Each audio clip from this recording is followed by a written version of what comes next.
minutes. Thank you, Mr. Chairman. I do hope that the agency will be more responsive because I got nothing under Director Kraninger for all the years she was there, and nobody seemed to complain. So I certainly hope that under your leadership there will be greater responses.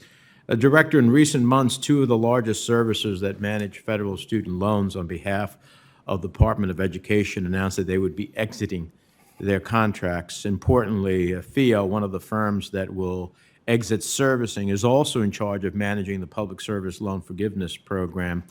Did the last student loan servicing transfer done on this scale harm student loan borrowers?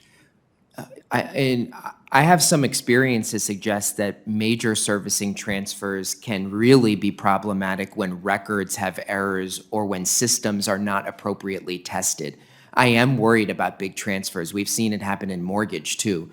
So we will be looking carefully at that and working with the education department, working with the other regulators to make sure that to the extent there are large transfers, it's done so with fidelity. The last thing we need is for hundreds of thousands or millions of borrowers to have incorrect bills and incorrect accounts. Let me bring to your attention why I raised this. The last time there was a student loan servicing transfer on this scale, where loans were transferred from the company ACS in the 2010s, it both caused and revealed millions of errors that continue to harm student loan borrowers, particularly those trying to access promised relief through the Public Service Loan Forgiveness. A recent investigation uncovered 5 million new errors related to the transfer from ACS, including instances of missing borrower payment histories, incorrect payment counts, and other widespread errors. The difference between that and now is that they have a watchdog on their side. So I want to know from you, what is the Bureau doing to prepare for this transfer?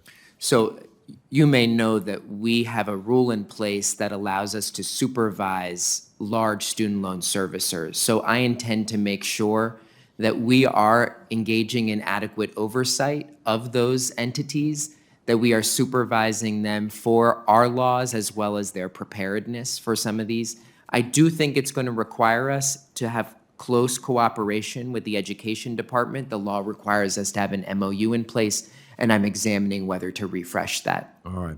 I hope that you do, in order to make sure we don't have millions of errors in this transfer. And it's not just errors, it's consequences to the consumer.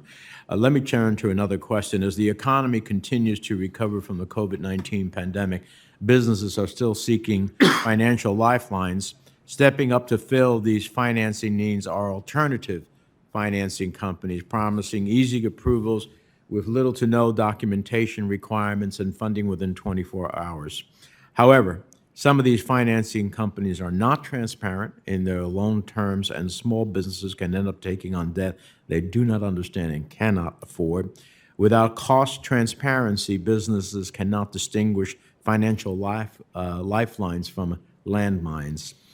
Do current small business financing disclosures provide small business owners with the information they need to understand the cost of the credit product and make an informed decision about whether it fits their needs? Certainly not always. It's not covered by the same protections that exist for household borrowers. And as you know, many small business owners, especially very small enterprises, they use a mix of personal credit and small business credit. And so they can't even make fair comparisons. Some states, California, New York, have begun to introduce it, but it is a problem for many entrepreneurs. Well, it's clear from the Fed studies that small business owners do not have the information they need to make informed decisions.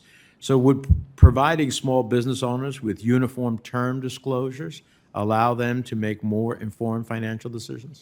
I think generally speaking, yes, having the ability to compare and be able to see, costs clearly generally is beneficial. There are a number of practices, though, in the small business lending arena that are actually banned when it comes to consumer lending, so-called confessions of judgment, where a borrower automatically pleads guilty when they're sued. There are other practices like these that are where small business owners are not protected currently. Yeah, well, this is why Congresswoman Velasquez, the chair of the Small Business Committee and the House, and I are working on a bill to extend TILA to small business loans. Sunlight's the best disinfectant. It's time to bring some sunlight to small business credit as well. I'll follow up for the record about what the Bureau is doing to protect borrowers from ensuring there's ample supervision of the student loan servicing companies, both in the context of the PSL relief and beyond. There's a history here that needs some significant oversight, and we look forward to hearing your responses on that. Thank you very much.